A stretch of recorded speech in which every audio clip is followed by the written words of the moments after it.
ఒక వారం రోజుల మట్టి ధాన్యం కొనుగోలుకు సంబంధించినటువంటి వ్యవహారంలో ఇంత రాద్ధాంతం, ఇంత ఆధారాలు, ఇన్ని రకాల ఆరోపణలు, ఇన్ని రకాల అంశాలు ఒక్కొక్కటి వెలుగులోకి వస్తూ ఉంటే ముఖ్యమంత్రి నోరు విప్పాడు, ముఖ్యమంత్రి మాట్లాడు, ముఖ్యమంత్రి నిర్వహించేటువంటి సమీక్షకి ఆ సంబంధిత మంత్రే ఇరిగేషన్ శాఖలో పాల్గొనలా, ఈ సివిల్ సప్లైస్ శాఖకి వచ్చేటట్టుగా కూడా కనబడతల్లా. కాబట్టి ఈ రోజు కేబినెట్ ఎవరికి వారే యమునా తీరే అన్నట్టుగా కేవలం నామకే వాస్తేగా ఉన్నటువంటి ముఖ్యమంత్రి కాదు మేము జవాబుదారీ, అధిష్టానంకే మేము జిమ్మెదారి అన్నట్టుగా వ్యవహరిస్తున్నటువంటి మంత్రుల యొక్క వ్యవహారం వలన రాష్ట్రానికి, రాష్ట్ర ప్రజానికానికి తీవ్రమైనటువంటి నష్టం జరుగుతా ఉందని చెప్పని భారతీయ జనతా పార్టీ అభిప్రాయపడతా ఉన్నారు. మంత్రివర్గం యొక్క కూర్పులో ఈ ముఖ్యమంత్రి పాత్ర లేదు, మంత్రివర్గం యొక్క విస్తరణలో కూడా ఈ ముఖ్యమంత్రి పాత్ర ఉంటుందని ఎవరు అనుకోవటం లేదు. ఈ మార్పు, కూర్పు, చేర్పుల్లో ముఖ్యమంత్రి నామకే వాస్తేగా మిగిలాడు. ఈ రాష్ట్రాన్ని నడిపిస్తుంది కప్పం కొరకు, వసూళ్ల కొరకు, ఖజానాని దోచుకోవటం కొరకు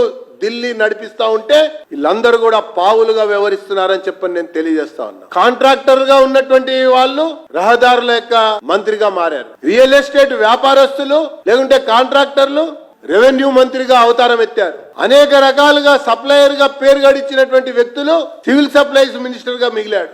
fleet owners, transport operators, transport minister గా మారారు. ఇది ఈ రాష్ట్ర ప్రభుత్వంలో నడుస్తున్నటువంటి మంత్రుల యొక్క చరిత్ర, మంత్రుల యొక్క వ్యవహారం. ధనిక రాష్ట్రం యొక్క ఆస్తులేమో తరుగుతున్నాయి, మంత్రుల యొక్క ఆస్తులేమో రోజు రోజుకి పెరుగుతున్నాయి. రాష్ట్ర అప్పులు పెరుగుతున్నాయి, మంత్రులు కప్పం కట్టేటువంటి వ్యవహారం పెరుగుతా ఉంది. ఇది నడుస్తున్నటువంటి ఒక చరిత్ర. తరచూ ముఖ్యమంత్రి ఢిల్లీకి వెళ్తా ఉన్నాడు, ప్రత్యేక విమానంలో వెళ్తా ఉన్నాడు.